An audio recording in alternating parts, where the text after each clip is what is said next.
Hello everyone, winners I T solution YouTube चॅनलमध्ये आपल्या सर्वांचं स्वागत आहे. तर आजचा आपला टॉपिक आहे सोशल मीडिया ॲडिक्शन. तर सोशल मीडिया ॲडिक्शन नेमकं काय आहे आणि त्याच्यापासून आपण कसं वाचू शकतो, तर ते आपण ह्या व्हिडिओमध्ये बघणार आहोत. तर social media addiction wake up before it's too late. तर आपण सुरू करूया आजच्या व्हिडिओला. तर इंट्रोडक्शन. तर why this topic is important in today's digital age. तर हा टॉपिक इम्पॉर्टंट काय आहे, आपण हा व्हिडिओ का बनवतोय, तर याचं नेमकं काय यूज होणार आहे आपण ते या व्हिडिओमध्ये बघणार आहोत. You don't need to quit social media, just learn how to use it smartly. तुम्हाला सोशल मीडिया जे आहे ते पूर्णपणे बंद करायची गरज नाही, पण ते तुम्ही कशा पद्धतीने स्मार्टली कसं यूज करू शकता, त्याचे काही टिप्स अँड ट्रिक्स जे आहेत ते मी या व्हिडिओमध्ये तुम्हाला सांगणार आहे. आणि थर्ड आहे main focus, addiction, symptoms, side effects and the 7-7 balance habit. Actually 7-7 काय आहे, तर 7-2-7. तर ही एक बॅलन्स हॅबिट कशी पद्धतीने आपण फॉलो करायची ते आज आपण या व्हिडिओमध्ये बघणार आहोत. त्याचे साइड इफेक्ट्स काय आहेत, त्याच्या ऍडिक्शनचे सिम्पटम्स काय आहेत ते आपण या व्हिडिओमध्ये बघणार आहोत. त्यानंतर आहे what is social media addiction. Social media addiction काय, इनव्हॉल्युंटरी स्क्रोलिंग, कॉम्प्युलेटिव्ह चेकिंग, जे कंटिन्युअसली आपण चेक करत बसतो. आपण म्हणतो ना, काही काम नसताना मोबाईल चेक करत राहणं, स्क्रोलिंग करत राहणं. इंस्टाग्राम आहे, फेसबुक असेल, युट्यूब असेल. त्यानंतर आहे the dopamine loop, short term pleasure, long term harm. Dopamine loop काय, ऍक्च्युली आता तुम्ही हे थोडस माइंडचा आपण म्हणू शकतो, एक माइंडचा एक इफेक्ट आहे. समजा तुम्ही आता एखादी समजा तुम्ही आता यंग जनरेशन जे आहे ते आता इन्स्टावरती फोटो अपलोड करतात, ते व्हिडिओ अपलोड करतात, रील्स अपलोड करतात ते. तर जसं तुम्ही समजा एखादा, तुम्हाला जर समजा व्हिडिओला लाईक आला, एखाद्या व्हिडिओला कमेंट आला, फोटोला लाईक आला, तर तुम्हाला एक आतमध्ये जे आहे ते थोडंसं असं प्लेजर मिळतं नाही का, असं एकदम थोडंसं रिलॅक्स झाल्यासारखं वाटतं. त्याला आपण डोपामाइन लूप म्हणतो. त्यानंतर it's not just fun anymore, it's a consuming time, focus and emotions. तर हे म्हणजे फन नाहीये, हे बघताच मजा म्हणून नाहीये, पण हे ना आपला टाइम झालं, आपलं फोकस झालं, आपले इमोशन्स जे आहेत ते आपलं हे जे कन्झ्युम करतंय आपलं सोशल मीडिया. त्यानंतर आहे science and symptoms of addiction. तर काय कोणते कोणते सिम्पटम्स आहेत, सायन्स काय आहे की आपण फोनच्या ऍडिक्ट झालेलो आहोत. तर फर्स्ट आहे checking phone first thing in the morning. उठल्या उठल्या आपण म्हणजे आपलं एक सवय जर असेल की आपण जर उठल्या उठल्या आपल्याला जर फोन नाही दिसला, तर आपण म्हणजे पहिले फोन हातात घेऊन पहिले चेक करतो की बाबा काय झाले काय नाही झाले ते. त्यानंतर सेकंड आहे रेस्टलेस विदाउट मोबाईल. जर मोबाईल नसेल तर आपल्याला असं म्हणतो ना, आपण राहवत नाही किंवा करमत नाही, त्या टाईप मध्ये एक आहे. त्यानंतर आहे mood changes when away from phone. जर फोन पासून आपण लांब गेलं तर आपला मूड चेंज होतो, चिडचिड होती आपली, एकंदरीत फोनशिवाय आपल्याला राहता येत नाही. तर हे main of the signs and symptoms आहेत आपण जे की आपण फोनचे ऍडिक्ट झालेलो आहोत. त्यानंतर आहे shorter attention span, people get bored quickly. तर आपल्याला जे आहे ना सर, आपलं कंटिन्यू असं अटेन्शन, लाईक मी सांगितलं तुम्हाला की आपण इंस्टाला पोस्ट असेल, लाईक्स असेल, जे तुम्हाला लाईक्स असतील, व्हिडिओ असतील, व्हिडिओ लाईक कमेंट असतील, ते तुम्हाला मिळालं नाही तर आपल्याला थोडस हे होतं नाही का, लाईक शॉर्ट म्हणजे आपण म्हणतो ना की थोडस राग, चिडचिडपणा येणं, या गोष्टी आहेत. त्यानंतर red eyes, headaches, sleep disturbance and weight gain. तर हे मला काही वेगळं सांगायची गरज नाहीये की जास्त फोन यूज केल्यानंतर डोळ्यावर ताण पडतो. त्यानंतर रेड आईज झालं, त्यानंतर हेडेक झालं, डोकं दुखायचे जे सध्याचं जे आहे, जास्त मोबाईल यूज केल्यानंतर वाढ वाढत चालले. स्लीप डिस्टर्बन्स हे one of the most important addiction symptom आहे की आपली झोप पुरेशी होत नाहीये, आणि एकदा आपण मोबाईल घेऊन बसलो तर वेळ कसा निघून जातो ते सुद्धा आपल्याला कळत नाहीये. त्यानंतर आहे social comparison, low self esteem. त्याच्यात काय आहे की आपण जे सोशली जे आहे, जसं की आपल्या फॅमिली सोबत असेल, फ्रेंड्स सोबत असेल, फ्रेंड्स म्हणण्यापेक्षा आपण फॅमिली सोबत एक मेन जे आहे, आपण जर फॅमिली संग टाइम स्पेंड करत नाही, आपण काय करतो, आपला मोबाईल घेतो, त्याच्यामध्येच आपला वेळ जो आहे तो वाया घालत असतो. त्यानंतर आहे एक्सपर्ट वॉर्निंग अँड रिकमेंडेशन. तर एक्सपर्टनी काय वॉर्न केलं आणि त्यांचे रिकमेंडेशन काय तर ते आपण बघूया. Research shows 30 minutes to 2 hours max daily use in healthy.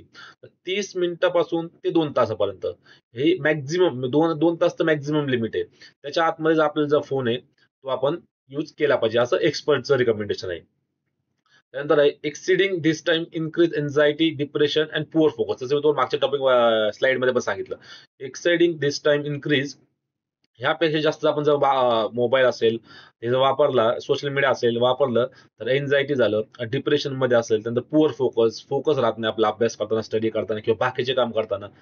तर हे एक त्याचं एक डाऊन साइड म्हणू शकतो आपण. त्यानंतर working professional lose productivity during office hours due to frequent checking. तर जे वर्किंग प्रोफेशनल्स आहेत, जे आयटी सेक्टरमध्ये कामाला असतील किंवा इन जनरल कॉर्पोरेट लाईफमध्ये जे असतील, तर त्यांचं ऑफिसमध्ये जे आहे ते लक्ष लागत नाही. त्याची प्रोडक्टिव्हिटी आहे ती लेस होत चालली, कमी होत चालली. का? तर ते फ्रिक्वेंटली मोबाईल ते चेक करत असतात. हे आपण कुठेतरी टाळलं पाहिजे. त्यानंतर आहे फिजिकल अँड मेंटल इफेक्ट्स. तर फिजिकली आणि मेंटली कोणते आपल्यावरती इफेक्ट पडतात, जास्त मोबाईलच्या सोशल मीडिया ॲडिक्शन आहेत, ते बघूया. मेंटलमध्ये जसं सांगितलं, एन्झायटी आहे, लोनलीनेस, ओव्हर थिंकिंग, लोनलीनेस, एकटेपणा असणं. त्यानंतर ओव्हर थिंकिंग, आपण जास्त विचार करतो, की हे नाही झालं तर ते नाही झालं तर ते. तर एक ओव्हर थिंकिंग हे झालं. त्यानंतर लॅक ऑफ मोटिवेशन. तर आपलं मोटिवेशन राहत नाही, नाही का, की मला हे करायचंय, आता मी करून दाखवणारच. जसं की आता मला आयटी सेक्टरमध्ये जायचं, मी हे जॉब मिळवणारच. ते आपण सोशल मीडियाचा जास्त अभाव जर झाला ना, तर आपलं जे फोकस आहे, मोटिवेशन जे आहे, ते राहत नाही. त्यानंतर इमोशनल बर्नआउट. तर इमोशनल बर्नआउट म्हणण्यापेक्षा आता इमोशनल बर्नआउट कसं झालं, की आता हे थोडंसं पर्सनल आहे, की एखादी समजा फ्रेंड आहे, त्याची एक मुलगा आहे, त्याची एक फ्रेंड असेल, तर तिने मेसेज केला, नाही केला, अरे नाही केला, का नाही केला, म्हणजे तिने काय झालं, का नाही केला अजून मेसेज, या एवढा वेळ तर यायला पाहिजे होता. सो थोडंसं पर्सनल थिंग झालं, हे एक इमोशनल बर्नआउट आहे काय. त्यानंतर फिजिकली काय, तर जसं सांगितलं, रेड आईज आहे, आय स्ट्रेन आहे, ब्लड विजन. हे एक ब्लड विजन जे आहे, हे सध्याला यंग जनरेशन जे आहे, जे एक स्कूल स्टुडंट जे म्हणू शकतो, त्यांच्यामध्ये खूप मोठ्या प्रमाणात बघायला भेटतं, की त्यांना चष्मे लवकर लागलेत, अभ्यासामुळे नाही लागलेत ते चष्मे. हे चष्मे जे लागलेत ते आपण जास्त मोबाईल त्यांना दिला आणि ते सोशल मीडियावर जास्त ऍक्टिव्ह झाले आणि ते ऍडिक्ट झाल्यामुळे ते ब्लड विजन झाले असेल, की त्यांना डोळ्याला लांब दिसत नाही, किंवा आपण म्हणतो ना, लांबचा चष्मा लागला, जवळचा चष्मा लागला, ते पद्धतीने झालं. त्यानंतर नेक अँड बॅक पेन. त्यानंतर नेक अँड बॅक पेन काय, तर आपण कंटिन्युअसली जर एक बॅड पोस्चर मध्ये आपण जर मोबाईल युज करत बसलो, तर आपल्याला, तुम्ही ऑब्झर्व करू शकता, आपले जे मानदुखी किंवा पाठ असेल ते दुखते, कारण आपण एकाच बॅड पोस्चर मध्ये कंटिन्यू मोबाईल हे बघत असतो. त्यानंतर स्लीप प्रॉब्लेम्स, मी तुम्हाला सांगितलं, स्लीपवरती हे खूप मोठ्या प्रमाणामध्ये अफेक्ट करतात. त्यानंतर weight gain due to less physical activity. तर हे काय झालं, की आपलं जर आपल्या हातात मोबाईल आलाय, मोबाईल आल्यानंतर सोशल मीडिया आलं, सोशल मीडियावरती टाइम कसा निघून जातो हे आपल्याला कळत नाही. त्याच्यामुळे आपण जे फिजिकल ऍक्टिव्हिटी जे आहेत, जसं की बाहेर फिरणं असेल, जिम असेल, किंवा अजून जे फिजिकल ऍक्टिव्हिटी, ग्राउंड ऍक्टिव्हिटी असेल, ते आपण करायचे जवळपास बंदच केलं. त्याच्यामुळे जे आहे, बसून राहण्यामुळे वेट गेन असेल, हे वाढत चाललेलं आहे. नंतर what social media is replacing in life. तर सोशल मीडिया आपल्या लाईफमध्ये ऍक्च्युअली काय रिप्लेस करते, तर रिअल कन्व्हर्सेशन विथ फॅमिली. जसं मी तुम्हाला सांगितलं, आपण जो फॅमिलीसोबत जो गुड टाइम म्हणतो, जो क्वालिटी टाइम म्हणतो, तो आपण जो आहे तो ऑलमोस्ट सोशल मीडियाने बंदच केलेला आहे. त्यानंतर आहे outdoor activity and nature connection. तर सोशल मीडियाने काय झालं, की आउटडोर ऍक्टिव्हिटीज, जसं मी तुम्हाला वॉकिंग असेल, रनिंग असेल, किंवा ट्रेकिंग, आजकाल लोक जवळपास जायचं बंदच केलेलं आहेत. ह्या ज्या गोष्टी आहेत, त्या सोशल मीडियाने जे आहे ते आपल्याला रिप्लेस केले असं म्हणू शकतो. त्यानंतर आहे time with hobbies or learning. तर काही समजा कोणत्या स्टुडंट्सचे हॉबीज आहेत, आपण छंद म्हणतो, किंवा त्याला सिंगिंगचे हॉबी असेल किंवा क्रिकेटचे असेल, ते सोशल मीडियाने जे आहे ना, ते जवळपास बंद केलेले आहे. कारण ते मोबाईल, जे मुलं आहेत ते मोबाईल सोडायचं म्हणतो आपण, की नावच घेत नाहीये. त्यानंतर आहे powerful alternative to break addiction. तर हे झालं आपण, की symptoms and science of addiction. तर याचा आपण ते कशा पद्धतीने ब्रेक करू शकतो ते आपण आता पाहूया. त्यात पहिला आहे, find joy in your work, love what you do, don't just chase passion. तर तू find joy in your work. तर तुमच्या कामामध्ये आनंद शोधा. लव्ह व्हॉट यू डू, तुम्हाला जे आवडेल ते करा. तुमच्या don't just chase passion.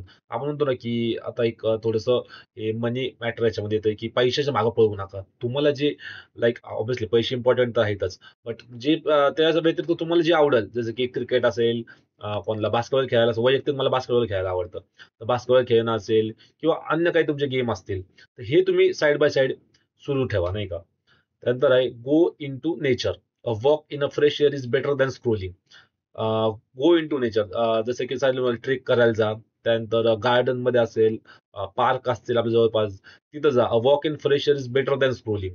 Scrolling करण्यापेक्षा, आपण सोशल मीडियावर स्क्रोलिंग करण्यापेक्षा, आपण जे फ्रेश एअर घेतलेली कितीतरी पटीने हे बेनिफिशियल आहे. त्याच्यामुळे सकाळी असेल, सकाळी एक अर्धा तास असेल, 1 तास असेल, संध्याकाळी एक अर्धा 1 तास असेल, तुम्ही थोडा टाइम द्या आणि त्याच्यावरती थोडंसं ट्रेकिंग करायला जा किंवा गार्डन मध्ये वॉकिंग करायला जा किंवा रनिंग करायला जा. त्यानंतर आहे take real outings with friends, create memories not stories. त्यानंतर हा एक खूप महत्वाचा पॉइंट आहे. Create take real outings with friends. मित्रांसोबत तुम्ही बाहेर जा, थोडंसं एन्जॉय करायला जा, थोडंसं ट्रिपला जा. त्याच्यानंतर create memories not stories. Memories create करा, स्टोरीज नको. आता ह्याच्यामध्ये काय झालं की आपण घराच्या बाहेर पडलो की काढला मोबाईल, वे टू इथं इथं, वे टू तिथं तिथं, चिलिंग विथ माय फ्रेंड्स, हे आपण स्टोरीज बनवतो ना, की आज मी हे खाल्लं सोशल मीडियावर टाकलं, आज मी फिरायला निघालो, काढला फोटो, सोशल मीडियावर टाकला. अरे मोबाईल थोडा लांब ठेवा, मेमरीज क्रिएट करा. हे जे आहेत हे मोबाईल, अशा काही गोष्टी जे मोबाईल कॅप्चर करू शकत नाही, ते तुम्ही तुमच्या फ्रेंड्स सोबत जे आहे ते एन्जॉय करा. त्यानंतर start a new hobby, art, fitness, music, learning. एक एक हॉबी, एक छंद जोपासायला तुम्ही सुरुवात करा. मग ती कुठली पण असेल. तुम्हाला जर आर्ट येत असेल तर आर्ट, फिटनेस जसं की जिम आहे, त्यानंतर म्युझिक असेल, लर्निंग असेल, तुम्हाला जे आवडेल कोणता तरी एक छंद येतो तुम्ही जोपासला पाहिजे. हे एक चांगला अल्टरनेटिव्ह आहे जर तुम्हाला मोबाईलचं ऍडिक्शन ब्रेक करायचं असेल तर. त्यानंतर turn off notification, cut digital noise. आता हे नोटिफिकेशन तुम्हाला जसं मी सांगितलं, मोबाईल ठेवला नाही का चालू जायचं, आला मेसेज, टुंग टुंग टुंग, ह्या ज्या गोष्टी आहेत, ह्या ज्या गोष्टी कंटिन्यू मोबाईल मग माणूस चेकच करत असतो, बघतो. अरे हा कोणाचा मेसेज आला, काय नोटिफिकेशन आली, कोणाचा ईमेल आला, काय हे आलं. तर ह्याच्यापासून आपल्याला थोडंसं वाचायचं. त्याच्यामुळे आपण काय केलं पाहिजे, नोटिफिकेशन जे आहेत आपल्या मोबाईलच्या सेटिंग मध्ये ते थोड्याशा बंद केल्या पाहिजे. त्यानंतर आहे the 7-to-7 habit, the healthy digital मंत्र.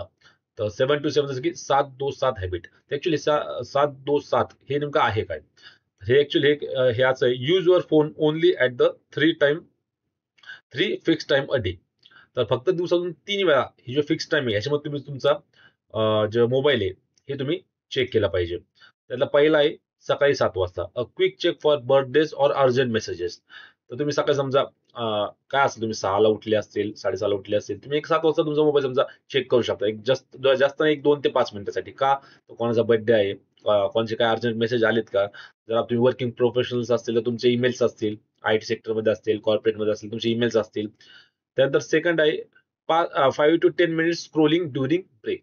तर 5 ते 10 मिनिटं स्क्रोलिंग, जसं तुमचं आता समजा जेवण झालं तर समजा आता एक आहे आपल्याकडे टाइम, तर एक 5 ते 10 मिनिट तुम्ही ठीक आहे केलं, थोडंसं चेक केलं, सोशल मीडिया आहे तुम्हाला चला इंटरेस्ट थोडंफार, तर तुम्ही 5-10 मिनिटं स्क्रोलिंग केलं, ठीक आहे. पण त्याचा जास्त टाइम नाही गेला पाहिजे. थर्ड आहे रात्री 7 वाजता, catch up on updates end phone time before bed. तर दिवसभरात काय अपडेट झाले ते तुम्ही संध्याकाळी थोडंसं एक 10 मिनिटं पाहू शकता. End phone time before bed. तर हे मस्ट आहे, हे तुम्ही लाईक सर्वांनी हे फॉलो केलं पाहिजे, की बेडवरती आपला फोन ऍक्च्युली आपण शक्यतो यूज करायचाच नाहीये. तर फोन जो आहे तो 7 झाला 8 झाला जे तुमचा एक प्रेफर टाइम असेल त्याच्यामध्ये तुम्ही फोन युज करून. पण एक लक्षात घ्या, फोन जो आहे तो आपल्या बेडवरती येता कामा नये. कारण फोन जर बेडवरती आला तर जसं मी तुम्हाला स्लीप डिस्ट्रॅक्शन आहे हे आपले होणारच आहे. त्यानंतर आहे you can customize your own schedule. आता हे जे मी सांगितलं 7-2-7 हे हॅबिट तर मी तुम्हाला सांगितलं, पण तुम्ही समजा तुम्हाला त्यावेळेस नाही जमलं तर तुम्ही 8-2 असेल, 8-2-9 समजा असं असेल, तर हे पण तुम्ही फॉलो करू शकता. But 7-to-7, 7-to-7 is a universal and simple mantra that anyone can adopt. तर हे 7-to-7 एकदम सिम्पल, हे तुम्ही कोणी पण लाईक अडॅप्ट करू शकता. हे त्यानंतर आहे build a daily structure that works. तर हे काय आहे, plan your morning, afternoon and evening without phone dependency. तर एक प्लॅन करा की आता मी सकाळी जो आहे जसं मी तुम्हाला 7 नंतर फोन नाही यूज करायचा आहे, मी ठरवलंय. त्यानंतर आफ्टरनूनला बाबा 3 ते 5 या टाइममध्ये मी फोन यूज नाही करणार, कारण मला तिथं ऑफिसचा टाइम असतो, तिथं माझी मीटिंग्स असतील, तिथं माझे कॉल्स असतील. त्यानंतर थर्ड आहे इव्हिनिंग विदाऊट फोन डिपेंडन्सी. तर संध्याकाळी पण असेल की बाबा आता मी झाले, आता माझं फोन चेक करून झाले, मी जे माझ्या फ्रेंड्सला मेसेज दिलेत, रिप्लाय दिलाय, मेल्सला रिप्लाय दिलाय, आता मी काय फोन जो आहे तो चेक करणार नाही. तर त्यामध्ये अजून समजा अजून त्यात कोणता एक आहे, त्यामध्ये फोकस टाइम आहे. तर फोकस टाइम काय आहे, की बाबा आता समजा आता 11ला समजा आता आयटी सेक्टरमध्ये असतील, कॉर्पोरेट लाईफ मध्ये काय असेल की बाबा 11ला आमचा कॉल लाईक सुरू होते, डे सुरू होते. 11 ते 2 मध्ये पूर्ण तरी फोन जो आहे तो आपला फोकस लाईक ह्याच्यावरती पाहिजे, की तिथे आपण फोनला बघायचा नाहीये. त्यानंतर रेस्ट ब्रेक्स. तर त्यामध्ये काय आहे की ब्रेक समजा तुम्हाला झाला की समजा आता जेवण झाल्यानंतर ठीक आहे 10 मिनिटं टाइम तुम्ही पाहू शकता, पण त्याच्यावरती जास्त आपल्याला जायचं नाहीये. थर्ड आहे आउटडोर आणि सोशल टाइम. तर हे एक मेन आहे. जसं मी तुम्हाला सांगितलं, बाहेर जायचं मित्रांसोबत थोडंसं फिरणं असेल, जॉगिंग असेल, ट्रेकिंग असेल, सोशल टाइम आपल्या फॅमिली सोबत टाइम देणं असेल, किंवा अदर काय तुमचे स्कूल फ्रेंड्स असतील किंवा फॅमिली कझन्स असतील, त्यांच्यासंग तुम्ही थोडा टाइम स्पेंड केला पाहिजे. त्यानंतर आहे फोन फ्री झोन्स. ते फोन फ्री झोन्स काय? तर एक सर्वांनी अशी एक लाईक हे अ, ठरवलंच पाहिजे की जेवताना असेल तर जेवताना आपण सर्वांचे आपले फोन जे आहे ते बाहेर असले पाहिजे. जेवताना आपल्या फॅमिलीसोबत टाइम जेवण करतोय तर आपण त्यामध्ये फोन युज करायचा नाहीये. त्याच्यानंतर असेल की जसं मी म्हणलं बेडवरती आपण फोन आणायचा नाहीये, म्हणजे एकंदरीत बेडरूम मध्ये आपला फोन आणायचा नाहीये. तर हे एक काय आहे जे आपण फोन फ्री झोन्स आपण फॉलो करू शकतो. त्यानंतर आहे tech tools for health. Disable app notification. जसं मी तुम्हाला सांगितलं, हे काही छोट्या छोट्या गोष्टी आहेत ह्या करून तुम्ही मोबाईल ऍडिक्शन पासून असेल, सोशल मीडिया ऍडिक्शन पासून असेल, हे वाचू शकतात. त्यातली एक आहे डिसेबल ऍप नोटिफिकेशन. जसं तुम्हाला सांगितलं, ते मेसेजेस येत असतील, ते नोटिफिकेशन आपण बंद करून टाकायचे. त्यानंतर आहे use screen time trekking apps. Actually हे काय आहे? तर स्क्रीन टाइम ट्रेकिंग ऍप जसं की तुम्ही आता व्हॉट्सअप आहे, इन्स्टा आहे, युट्यूब आहे, रील्स आहे, तुमच्या स्नॅपचॅट आहेत. तर ह्याच्यामध्ये की कोणतं ऍप्लिकेशन किती टाइम घालवत आहे, आपला किती वेळ घालवत आहे, हे आपण चेक केलं पाहिजे. आणि त्या हिशोबाने नंतर आपण त्याच्यावरती जे आहे ते सोल्युशन हे सापडलं पाहिजे. नंतर block apps during work and study time. तर जसं फोकस मोड मध्ये काय आहे की जर तुमचं आता वर्क असेल का कॉर्पोरेट लाईफ वाले, त्यांनी त्या टायमाला ऍप्स जे आहे, ते ऍप्सचे नोटिफिकेशन असतील ते ब्लॉक केले पाहिजे, किंवा शक्यतो आपला फोन वापरायच नाही, आपण त्याला लांबच ठेवायचा आहे. आणि स्टडी टाइम, जर स्टुडंट असेल तुम्ही, स्टुडंट्सने जे आहे स्टडी टाइमच्या टायमाला फोन जो आहे तो आणलेला यूज शक्यतो नाहीच केला पाहिजे. त्यानंतर आहे parents how to guide the next generation. तर आता ह्याच्यामध्ये पेरेंट्सची काय भूमिका आहे? पेरेंट्सने कशा पद्धतीने आपल्या स्टुडंट्सला जे आहे, आपल्या चाइल्ड्सला जे आहे ते गाईड केलं पाहिजे. तर एक आहे be a digital role model. एक तुम्ही तुमच्या मुलांसाठी रोल मॉडेल स्वतः तयार व्हा. त्यामध्ये काय येईल की encourage outdoor play, social interaction. त्याला तुम्ही थोडंसं एनकरेज करा, थोडं फोर्स करा की बाबा जा बाबा बाहेर खेळ, सायकल खेळ, तुला क्रिकेट आवडतं ना तर क्रिकेट खेळ. आता सोशल इंटरॅक्शन जा, थोडंसं फॅमिली फ्रेंड सोबत थोडंसं जा, थोडंसं हँगआउट करायला जा. हँगआउट म्हणण्यापेक्षा की खेळायला जा, त्यांचं थोडंसं कार्डिओ कर, थोडंसं वॉकिंग कर, रनिंग कर. नाहीतर एक काम करू, आपण सर्वजण जाच थोडंसं बाहेर जाऊ, नेचरमध्ये लाईक गार्डन मध्ये जाऊ, थोडंसं आपण हे करूया, थोडंसं खेळू आपण. तर तसं तुम्ही ऍज अ पेरेंट म्हणून तुम्ही ही भूमिका बजावली पाहिजे. त्यानंतर create no phone zones like dinner table and bedroom. जसं मी तुम्हाला सांगितलं, नो फोन झोन्स आपण क्रिएट केले पाहिजे. जेवताना शक्यतो मोबाईल तुम्ही केलं तर तुमच्या मुलं करतील. तुम्ही सुद्धा फोन नाही वापरायचे, ऑब्व्हियसली ते पण नाहीच वापरणार. नंतर त्या बेडरूम्स मध्ये पण फोन आपण हे आणायचे नाहीयेत. त्यानंतर बुक रिडिंग ही एक जी हॉबी आहे. Encourage children to explore stories, improve vocabulary and enhance imagination by reading story books, comics and educational books. तर तुम्ही त्यांना थोडंसं पुस्तक वाचायला थोडंसं प्रोत्साहित करा. की त्याच्यामध्ये त्यांचं एक ते त्यात दोन फायदे आहेत. एक तर आहे की त्यांचं obviously mobile addiction, social media addiction कमी होईल. सेकंड, त्यांचं जे व्हॉकॅब्युलरी आहे, त्यांचं जे इंग्लिश आहे, ते इम्प्रूव्ह होण्यामध्ये सुरुवात होईल. तर त्याच्यामध्ये तुम्ही स्टोरी बुक्स असतील, गोष्टीचे पुस्तक, थोडेसे कॉमिक्स आहेत, किंवा एज्युकेशनल बुक्स, हे तुम्ही त्यांना देऊ शकता. हे अजून एक काय होईल की त्यांचे जे फोकस जे आहे ते बिल्ड होईल, आणि इमोशनल इंटेलिजन्स जे आहे ते सुद्धा इन्क्रीज होईल. नंतर kids can play with toys.